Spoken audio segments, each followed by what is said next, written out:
السلام علیکم ورحمۃ اللہ وبرکاتہ۔ بچوں، ہم دیکھ رہے ہیں بنی اسرائیل کی کہانی کا دوسرا حصہ۔ پچھلی ایپیسوڈ میں ہم نے یہ دیکھا تھا کہ کس طرح بنی اسرائیل صحرا میں اللہ تعالیٰ کی نافرمانیاں کرتے رہے اور بالآخر طالوت کی قیادت میں اور حضرت داؤد علیہ السلام کے ساتھ فلسطین میں داخل ہوئے۔ بچوں، فلسطین وہ جگہ ہے جہاں بے شمار انبیاء پیدا ہوئے اور مدفون ہیں۔ فلسطین کے دارالحکومت یعنی کیپٹل سٹی کو القدس کہا جاتا تھا، جسے اب ہم یروشلم کے نام سے جانتے ہیں، اور اسی کا پرانا نام ایلیا تھا۔ اسی شہر یروشلم میں مسجد اقصی واقع ہے۔ مسجد اقصی دنیا کی قدیم ترین مساجد میں سے ہے۔ اس کی تعمیر کے بارے میں مختلف آراء موجود ہیں۔ کچھ لوگ کہتے ہیں کہ اسے آدم علیہ السلام کی پیدائش سے 2000 سال پہلے فرشتوں نے تعمیر کیا۔ کچھ کہتے ہیں کہ حضرت آدم علیہ السلام نے۔ اسی طرح حدیث میں آتا ہے، حضرت ابو ذر غفاری رضی اللہ سے روایت ہے کہ میں نے ایک بار نبی اکرم صلی اللہ علیہ وسلم سے دریافت کیا کہ روئے زمین پر کون سی پہلی مسجد تعمیر ہوئی؟ آپ صلی اللہ علیہ وسلم نے فرمایا، مسجد الحرام۔ میں نے پوچھا، اس کے بعد؟ آپ صلی اللہ علیہ وسلم نے فرمایا، مسجد الاقصی۔ میں نے دریافت کیا، ان دونوں مساجد کی تعمیر کے درمیان کتنا وقفہ ہے؟ آپ صلی اللہ علیہ وسلم نے فرمایا، 40 سال۔ یہ صحیح بخاری کی روایت ہے۔ بنی اسرائیل کے انبیاء مسجد اقصی میں نماز اور دوسری عبادات کرتے تھے اور حج کے لیے بیت اللہ یعنی مکہ مکرمہ تشریف لاتے تھے۔ رسول اللہ صلی اللہ علیہ وسلم نے فرمایا کہ 3 مسجدوں کے علاوہ کسی دوسری جگہ کے لیے تم سفر نہ کرو: مسجد حرام، مسجد نبوی صلی اللہ علیہ وسلم اور مسجد اقصی۔ یہ بخاری کی روایت ہے۔ مسجد اقصی میں ایک نماز کا ثواب 500 نمازوں کے برابر ہے۔ یہ ملک فلسطین چونکہ کافروں کے ہاتھوں میں تھا، اس لیے مسجد اقصی اب اپنی بنیادوں پر قائم نہ رہی تھی۔ طالوت کے بعد حضرت داؤد علیہ السلام 1010 BC میں بادشاہ مقرر ہوئے اور حضرت داؤد علیہ السلام نے پھر سے بیت المقدس کی تعمیر شروع کی۔ ابھی یہ تعمیر مکمل نہ ہوئی تھی کہ ان کی وفات ہو گئی۔ ان کے بعد ان کے بیٹے حضرت سلیمان علیہ السلام نے جنوں کی مدد سے اس مسجد کی تعمیر مکمل کی۔ یہود نے اسے ہیکل سلیمانی، معبد سلیمانی، فرسٹ ٹیمپل یا ٹیمپل آف سلیمان کا نام دیا ہے۔ حضرت سلیمان علیہ السلام کی وفات کے بعد یہ سلطنت ان کے 2 بیٹوں میں تقسیم ہو گئی، مملکت اسرائیل اور مملکت یہودیہ۔ مملکت اسرائیل کا کیپٹل سامرا تھا اور مملکت یہودیہ کا کیپٹل یروشلم تھا۔ بچوں، آپ کو معلوم ہوگا کہ اللہ تعالیٰ نے حضرت سلیمان علیہ السلام کو بہت خاص صلاحیتیں دے رکھی تھیں۔ ان کو ہواؤں اور جنوں پر تسلط حاصل تھا اور وہ جانوروں کی بولیاں بھی جانتے تھے۔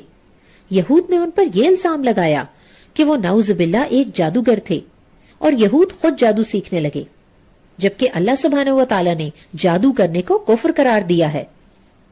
اب اللہ تعالیٰ کی طرف سے یہود پر یہ عذاب آیا کہ ان پر ایک کے بعد دوسری قومیں مسلط ہوتی رہیں۔ یہ اللہ کے عذاب کی وہ قسم ہے جس میں مار انسانوں سے پڑتی ہے لیکن سزا اللہ کی طرف سے ہوتی ہے۔ 738 BC میں آشوریوں یعنی سیرینز نے مملکت اسرائیل کا خاتمہ کیا، جبکہ مملکت یہودیہ محفوظ رہی۔ 587 BC میں بابل کے بادشاہ بخت نصر یعنی نیبوکد نظر نے مملکت یہودیہ پر حملہ کیا، یروشلم کو تباہ کر دیا، ہیکل سلیمانی کو گرا دیا، تورات جلا دی گئی اور تابوت سکینہ کو اپنے ساتھ لے گیا جو آج تک غائب ہے۔ آج بھی یہود اس کو دنیا بھر میں ڈھونڈنے کی کوشش کرتے ہیں۔ کچھ لوگوں کے نزدیک یہ سلیمان علیہ السلام کے ہیکل میں ہی کہیں دفن ہے۔ کچھ لوگ کہتے ہیں کہ اسے افریقہ لے جایا گیا، کوئی فرانس اور کوئی ترکی کا ذکر کرتا ہے۔ مختلف ماہر آثار قدیمہ اس کی کھوج میں ہیں، لیکن کوئی نہیں جانتا کہ یہ کہاں موجود ہے۔ بخت نصر اپنے حملے میں یہودیوں کو غلام بنا کر عراق لے گیا اور ان کو 48 سال تک کیپٹیوٹی میں رکھا۔ 539 BC میں ایران کے بادشاہ سائرس، جنہیں عربی میں ذوالقرنین بھی کہا جاتا ہے، انہوں نے بابل پر حملہ کیا اور بخت نصر کی حکومت کو ختم کر دیا اور یہود کو آزاد کر دیا۔ 522 BC میں بنی اسرائیل نے دوبارہ ہیکل کی تعمیر کی، اسے سیکنڈ ٹیمپل کہا جاتا ہے۔ حضرت عزیر علیہ السلام، جن کا گزر ایک ایسی بستی سے ہوا تھا جو بالکل تباہ و برباد ہو چکی تھی، اور ان کے دل میں یہ خیال آیا تھا کہ اللہ سبحانہ و تعالیٰ انہیں کس طرح زندہ کریں گے، اور اللہ تعالیٰ نے انہیں 100 سال کے لیے سلا دیا تھا۔ کہا جاتا ہے کہ شاید وہ بستی یروشلم ہی تھی۔ 458 بی سی میں اللہ سبحانہ و تعالیٰ نے حضرت عزیر علیہ السلام کو پھر سے زندہ کیا، تو انہوں نے دیکھا کہ وہ شہر یروشلم پھر سے آباد ہو چکا تھا۔ پھر انہوں نے اپنی قوم کو بھرپور انداز میں توبہ کی تلقین کی۔ وقت گزرتا گیا۔ 334 بی سی میں یروشلم میں سکندر اعظم کی حکومت قائم ہوئی، لیکن 141 بی سی میں یہودیوں میں ایک مکابی تحریک اٹھی اور انہوں نے یونانیوں کو ہرا کر اپنی مملکت قائم کر لی۔ لیکن کچھ عرصے بعد یہود کے قبائل آپس میں لڑنے لگے، اور 63 بی سی میں ایک قبیلے نے خود رومن ایمپرر پومپئی کو بلا کر یروشلم اس کے حوالے کر دیا۔ پیارے بچوں، جیسا کہ آپ دیکھ رہے ہیں کہ بنی اسرائیل کی ہسٹری 2200 بی سی سے شروع ہوئی تھی، اور مختلف ادوار میں انہوں نے اللہ تعالیٰ کی بہت سی نافرمانیاں کی اور انہیں بہت سی سزائیں بھی ملی۔ اور یہ مقدس زمین فلسطین جہاں بہت سے انبیاء آئے، ان پر بہت سی قوموں نے قبضہ بھی کیا۔ یہ سب سزائیں انہیں اس لیے ملی کیونکہ انہوں نے اللہ تعالیٰ کے احکامات پر عمل نہیں کیا۔ جو بات بھی انہیں اپنی مرضی کے خلاف لگتی اس کو ماننے سے صاف انکار کر دیتے، اور یہ جانتے ہوئے بھی کہ ایک حکم اللہ تبارک و تعالیٰ نے دیا ہے، پوری ڈھٹائی کے ساتھ اس کی خلاف ورزی کرتے اور اپنے انبیاء سے بے انتہا برا سلوک کرتے۔ جیسا کہ بائبل سے معلوم ہوتا ہے کہ یہود نے حنانی نبی کو جیل بھیجا، حضرت الیاس علیہ السلام کی جان کے پیچھے بھی پڑ گئے، یہاں تک کہ انہوں نے پہاڑوں میں پناہ لی۔ ایک اور نبی حضرت میکائیہ علیہ السلام کو بھی جیل بھیج دیا اور ان کو سزائیں دی۔ حضرت زکریا علیہ السلام کو عین ہیکل سلیمانی میں سنسار کر دیا۔ حضرت یرمیاہ علیہ السلام کو پیٹا گیا، قید کیے گئے، رسی سے باندھ کر کیچڑ بھرے حوض میں لٹکا دیے گئے تاکہ بھوک پیاس سے مر جائیں، اور ان پر الزام لگایا کہ وہ قوم کے غدار ہیں۔ حضرت یحییٰ علیہ السلام کا سر قلم کر کے ایک تھال میں رکھا گیا۔ اسی بات کو اللہ سبحانہ و تعالیٰ نے قرآن پاک میں سورۃ البقرہ آیت 61 میں بیان کیا ہے، اور ان پر ذلت اور محتاجی مسلط کر دی گئی، اور وہ اللہ کے غضب کے ساتھ لوٹے۔ یہ نتیجہ تھا اس کا کہ وہ اللہ کی آیات سے کفر کرنے لگے اور پیغمبروں کو ناحق قتل کرنے لگے۔ یہ اس لیے کہ انہوں نے نافرمانی کی اور وہ حد سے بڑھنے والوں میں سے تھے۔ یہ سب سلوک وہ اپنے انبیاء سے کر چکے تھے کہ پھر آئے اللہ کے نبی حضرت عیسیٰ علیہ السلام، اور یہیں سے پہلا عیسوی سال بھی شروع ہوتا ہے۔ حضرت عیسیٰ علیہ السلام کو اللہ تعالیٰ نے بہت خاص معجزات سے نوازا۔ ایک تو وہ بغیر باپ کے حضرت مریم علیہ السلام کے ہاں پیدا ہوئے۔ انہوں نے لوگوں سے گہوارے میں بات کی اور بتایا کہ وہ اللہ کے نبی ہیں۔ اللہ تعالیٰ نے انہیں نہ صرف اندھے اور کوڑھی کو درست کرنے کا معجزہ دیا، بلکہ وہ مردے کو بھی اللہ کے اذن سے زندہ کر دیتے تھے۔ ان معجزات کو دیکھ کر بھی یہود ان پر ایمان نہ لائے اور ان کو قتل کرنا چاہا۔ جب یہود ان کو قتل کرنے کے ارادے سے آئے تو اللہ تعالیٰ نے ان کو فرشتوں کے ذریعے سے زندہ آسمانوں پر اٹھا لیا۔ اس وقت ان کی عمر 33 سال تھی۔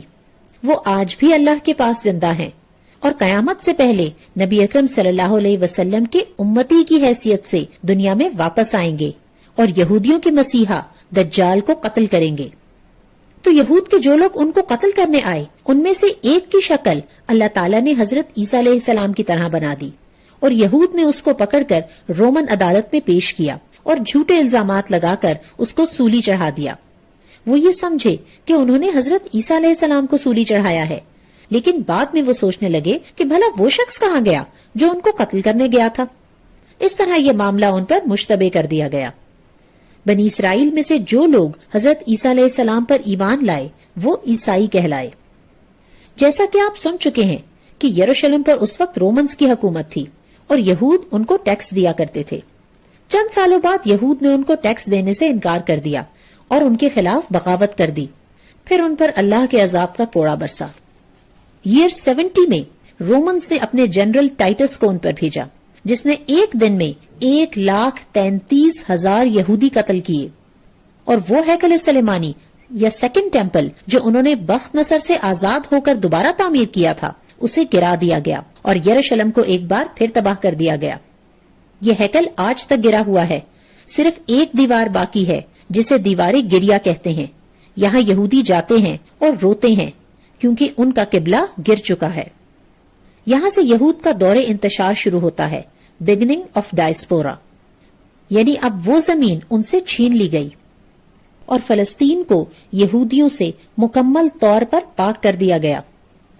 چند برس بعد رومن ایمپرر ہیڈریان نے اس شہر کو دوبارہ آباد کیا اور اس کا نام ایلیا رکھا. ایئر 300 تک عیسائی اور یہودی کبھی آپس میں اور کبھی رومنز کے ساتھ لڑتے رہے. 300 عیسوی میں ایک بہت بڑا رومن ایمپرر کانسٹنٹائن عیسائی ہو گیا اور اس کی پوری سلطنت عیسائی ہو گئی. پھر یہود کی رومنز کے ہاتھوں بہت شامت آئی کیونکہ اپنے خیال میں تو انہوں نے عیسیٰ علیہ السلام کو مار ہی ڈالا تھا. اب رومنز نے عیسائی ہو جانے کے بعد اس کا خوب بدلہ لیا. کسی صورت ان کو فلسطین میں داخل ہونے کی اجازت نہ تھی. آخر یہود ساری دنیا میں پھیل گئے، افریقہ، عرب، ہندوستان اور دوسرے ممالک میں چلے گئے. پھر 571 عیسوی میں ہمارے پیارے نبی حضرت محمد صلی اللہ علیہ وسلم کی ولادت ہوئی. 610 میں آپ صلی اللہ علیہ وسلم پر وحی کا آغاز ہوا. مکہ کے کافروں نے آپ صلی اللہ علیہ وسلم کو بہت ستایا. 10 سال نبی صلی اللہ علیہ وسلم کفار کی ایذا رسانیاں برداشت کرتے رہے. پھر اللہ تعالیٰ نے آپ صلی اللہ علیہ وسلم کو ایک بہت بڑے اعزاز سے نوازا. قرآن پاک میں سورہ بنی اسرائیل کی پہلی آیت میں اللہ تعالیٰ فرماتے ہیں، سبحان الذي اسرى بعبده ليلا من المسجد الحرام الى المسجد الاقصى الذي باركنا حوله لنريه من آیاتنا انه هو السميع البصير. وہ ذات پاک ہے جو ایک رات اپنے بندے کو مسجد الحرام یعنی خانہ کعبہ سے مسجد اقصی یعنی بیت المقدس تک لے گیا، جس کے ارد گرد ہم نے برکتیں رکھی ہیں تاکہ ہم اسے اپنی قدرت کی نشانیاں دکھائیں. بے شک وہ سننے والا اور دیکھنے والا ہے.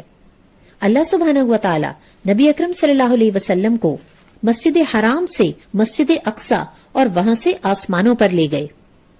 بچوں، مسجد اقصی کا مطلب ہے دور کی مسجد. مسجد اقصی دراصل ایک ریکٹینگولر کمپاؤنڈ ہے جسے بیت المقدس یا حرم شریف بھی کہتے ہیں. یہ کمپاؤنڈ ایک چٹان پر واقع ہے جسے ٹیمپل ماؤنٹ کہا جاتا ہے. جس طرح صفا اور مروہ مکہ مکرمہ میں 2 پہاڑیاں تھیں لیکن آج ان کا صرف نشان باقی ہے، اسی طرح ٹیمپل ماؤنٹ کا بھی صرف نشان باقی ہے. اس چٹان کے بارے میں کہا جاتا ہے کہ یہ جنت سے آئی تھی. مسجد الاقصی کمپاؤنڈ کے اندر بہت سے اہم مقامات موجود ہیں. ایک تو اس کی مین مسجد جہاں باجماعت نماز ہوتی ہے، اسے مسجد اقصی یا قبلی مسجد بھی کہتے ہیں. یہی وہ جگہ ہے جہاں نبی اکرم صلی اللہ علیہ وسلم نے معراج کی رات تمام انبیاء کو نماز پڑھائی، اور یہ وہ جگہ ہے جہاں آپ صلی اللہ علیہ وسلم نے کھڑے ہو کر امامت کرائی. یہاں ایک دیوار ہے جہاں نبی اکرم صلی اللہ علیہ وسلم نے معراج کی رات اپنی سواری یعنی براق کو باندھا تھا. اسے دیوار براق کہتے ہیں.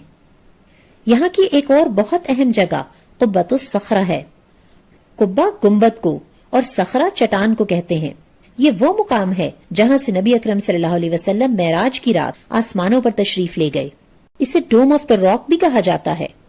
یہی وہ چٹان ہے جہاں یہود نے تابوت سکینہ رکھا ہوا تھا، اور ان کے مطابق یہی وہ جگہ ہے جہاں سلیمان علیہ السلام نے ہیکل تعمیر کیا تھا. جس طرح خانہ کعبہ سب سے پہلے فرشتوں نے تعمیر کیا اور پھر یہ کئی بار تعمیر ہوا، اسی طرح مسجد اقصی بھی کئی بار تعمیر ہوئی.